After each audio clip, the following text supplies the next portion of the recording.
नमस्कार, कैसे हैं आप लोग। उम्मीद करता हूं कि आप लोग बहुत बेहतर होंगे। जैसा कि आपको पता है कि एसएससी सीजीएल 2024 का जब से टियर 1 का रिजल्ट आया है, इसमें ढेर सारी जो गड़बड़ियां हैं वो सामने निकल के आ रही हैं।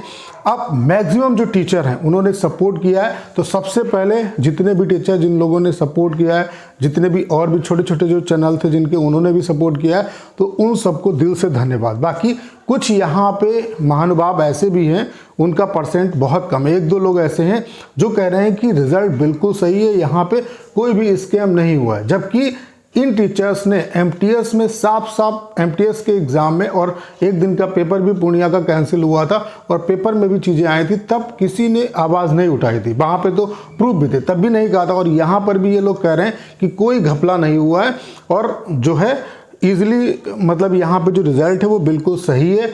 और इनका ये भी कहना है कि एसएससी जो है, अब जो एसएससी में जो नए एस्पिरेंट आ रहे हैं, जो बच्चे आ रहे हैं, उनका लेवल काफ़ी अच्छा है। अगर नॉर्मली कोई पेपर दे दे आंख मूंद के भी, तब भी उसके 120 नंबर आ जाएंगे। भाई पेपर दे के देखो, पता चल जाएगा कि 120 नंबर कैसे आते हैं। मेहनत करता है बच्चा तब उसके 120 नंबर आते हैं। तुक्के से 100 से ऊपर नंबर एसएससी में नहीं ले आ जा सकते। 50-60 नंबर आ सकते हैं, लेकिन ऐसे नहीं आते नंबर। ठीक है, तो मैं किसके साथ हूँ किसके खिलाफ हूँ वो चीज़ें आपको समझ में आ गई।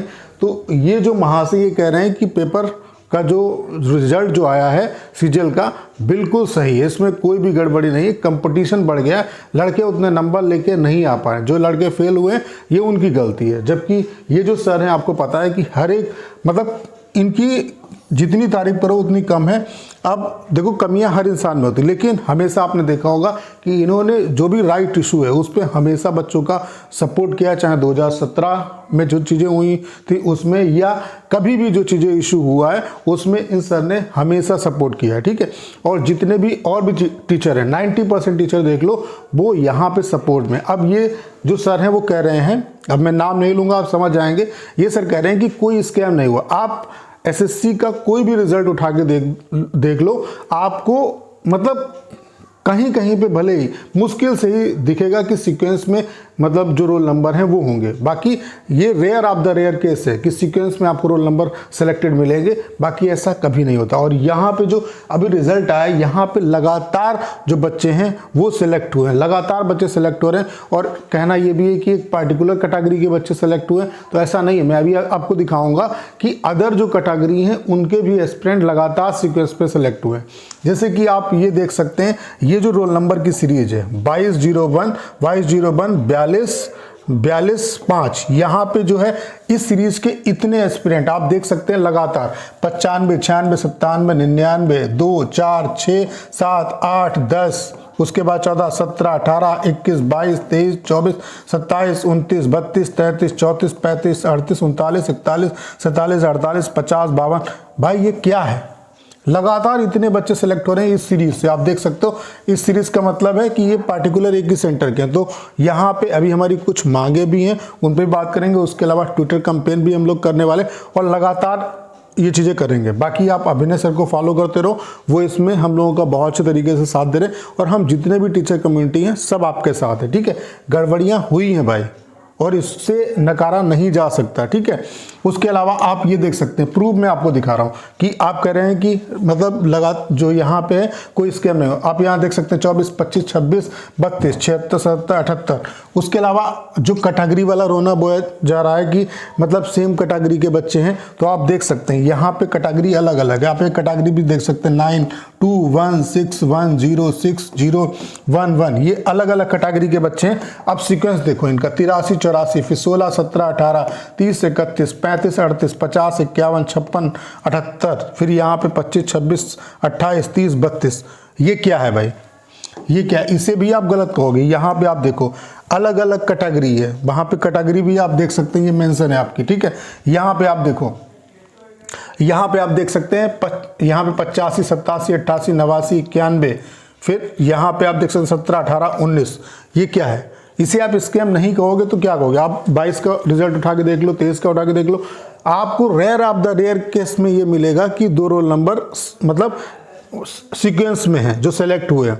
ऐसा नहीं होता है भाई, एसएससी इस तरीके से पेपर बनाती है, लगातार बच्चे सीक्वेंस में सेलेक्ट हो ही नहीं सकते। और अगर यहाँ पे एक मान लेते हैं कहीं एक जगह पे ये ऐसा हो रहा हो, आप अगर पूरी लिस्ट देखोगे तो कई जगह पे ऐसा है जहाँ पे लगातार जो बच्चे हैं वो सिलेक्ट हुए हैं और वो अलग अलग कैटेगरी के भी बच्चे सिलेक्ट हुए हैं। उसके अलावा यहाँ पे इससे पहले भी मैंने जब आवाज़ उठाई थी एमटीएस में, तब किसी ने आवाज़ नहीं उठाई थी, क्योंकि यहाँ पे क्या है कि टीचर्स भी हैं जो इस लड़ाई को क्या कर रहे हैं, टीचर्स वर्सेस टीचर्स बना रहे हैं। भाई ये एसएससी वर्सेस एस्पिरेंट की लड़ाई है, जिसमें एसएससी को इम्प्रूवमेंट करने हैं भाई, क्योंकि बहुत सी कमियां भी आपने देखा होगा कि सीएचएसएल का टाइपिंग हुआ, उसमें ढेर सारी कीबोर्ड में मिस्टेक्स हुई, तो एसएससी को अपने कीबोर्ड पे भी काम करना चाहिए। उसके अलावा जो एमटीएस का इशू था उसमें किसी ने भी साथ नहीं दिया। आप देख सकते हैं लगातार पेपर में ऐसी चीज़ें आई हैं कि एसएससी में पूर्णिया पे जो है 10-10 बच्चे एक शिफ्ट में बैठाए जाते थे, एक दिन में 30 अभ्यर्थी फर्जी बैठाए जाते थे। उसके अलावा जो ये फ्लाइंग ऑफिसर था एसएससी का और टीसीएस के कर्मचारी, ये मिलकर टीसीएस की लैब में घपला कर रहे हैं। और ये जो अधिकारी था एसएससी का, वो प्रयागराज का भी था, इस पे कोई भी एसएससी ने एक्शन नहीं लिया, आंसर की निकाल दी और कुछ भी नहीं हुआ, किसी ने भी आवाज़ नहीं उठाई। मैंने सबसे पहले बोला था, उसके अलावा कुछ और भी जो टीचर हैं उन्होंने सपोर्ट किया था, लेकिन सभी ने सपोर्ट नहीं किया था। आप जो टीचर अभी ये कह रहे हैं, जो जस्टिफाई कर रहे हैं रिजल्ट को कि सही है, भाई इसको भी आप जस्टिफाई करिए। एमटीएस में भी कोई, इनके हिसाब से तो ऐसा है कि एमटीएस में भी कोई गड़बड़ी नहीं हुई है। उसके अलावा एमटीएस में अगर ये यहाँ पे हुई है तो इससे पहले सीजीएल का एग्जाम हुआ है, इसकी क्या गारंटी है कि सीजीएल में ऐसा नहीं हुआ होगा।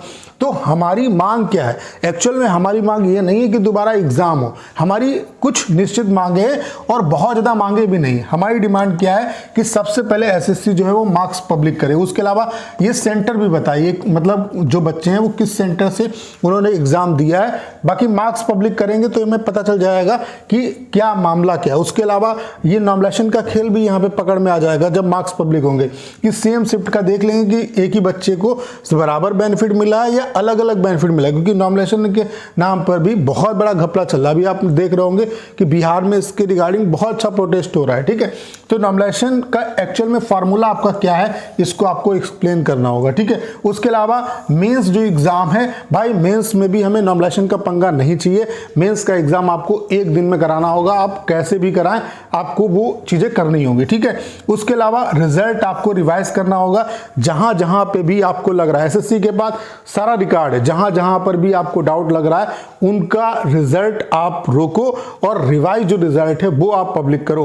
बस ये हमारी डिमांड है। उसके अलावा जो भी आप देख रहे होंगे कि लगातार एसएससी में रिपीटर्स बैठते हैं, सिलेक्टेड बैठते हैं, तो जो बच्चे जो जिनका 2023 में भी सिलेक्शन हो चुका है, जो रिपीटर्स हैं, उनका जो रिजल्ट है, उस मतलब जो सेलेक्ट हुए हैं उनकी वेटिंग लिस्ट अलग से बनाओ, आप उनको वेटिंग लिस्ट में डालो, ठीक है। इससे क्या है कि जो मैक्सिमम सीटें हैं वो खराब होने से बच जाएंगी, या वो 2023 ज्वाइन करें या 2024 ज्वाइन करें, ठीक है। तो ऐसे बच्चों की वेटिंग लिस्ट बनानी होगी एसएससी को। तो ये कुछ डेफिनेट हमारी मांग है, ठीक है। इसके रिगार्डिंग ये ट्विटर कैंपेन चलाया जा रहा है। सभी एस्पिरेंट्स से रिक्वेस्ट है कि इसमें बढ़ चढ़ के पार्टिसिपेट करिए, और यहाँ पे एक दिन में काम नहीं चलेगा, लगातार ये चीजें करनी है, ठीक है।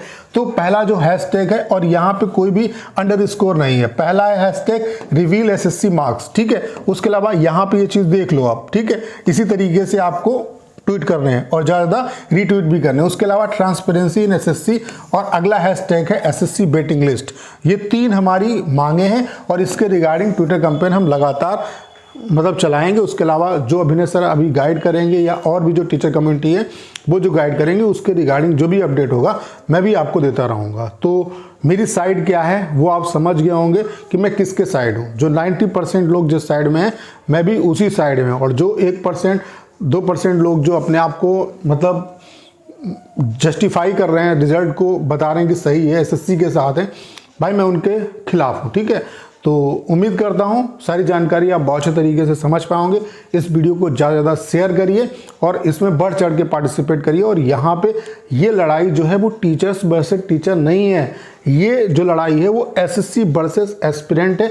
इसे एसएससी वर्सेस एस्पिरेंट ही रहने दो भाई।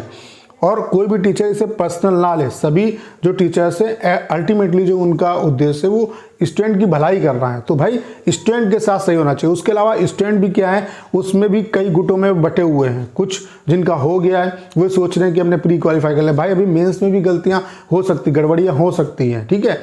उसके अलावा आप किसी भी टीचर्स के अगर वीडियो के कमेंट में अगर कमेंट करोगे अनाप शनाप, तो उससे उसकी सेहत पे कोई फर्क नहीं पड़ता। सभी टीचर्स आपके लिए ही काम कर रहे हैं, ठीक है। तो आप भी थोड़ा सा अपना दिमाग यूज़ करिए, ठीक है। बाकी हम लोगों का ये कोई भी उद्देश्य नहीं है कि किसी भी टीचर के स्टूडेंट के साथ गलत हो। बाकी जिन बच्चों का मेंस वो मेंस के लिए क्वालिफाई है वो अपनी प्रिपरेशन करें और यहाँ पर भी थोड़ा सा सपोर्ट करें। बाकी जो टीचर्स जो स्टूडेंट जिनका नहीं हुआ है और जो MTS वाले हैं या जितने भी एस्पिरेंट जो प्रिपरेशन कर रहे हैं, चाहे 2024 के हैं वो चाहे 2025 के हैं, सभी को यहाँ पे बढ़ चढ़ के सपोर्ट करना चाहिए। बाकी इस वीडियो को आप ज़्यादा शेयर करिए। बाकी जो भी अपडेट होगा मैं आपको बताऊंगा। तो करना क्या है, इस वीडियो को शेयर करना है। उसके अलावा अगर आप चैनल पर नए हैं और आपने अभी तक इसे सब्सक्राइब नहीं किया है तो प्लीज़ चैनल को सब्सक्राइब करना मत भूलिएगा।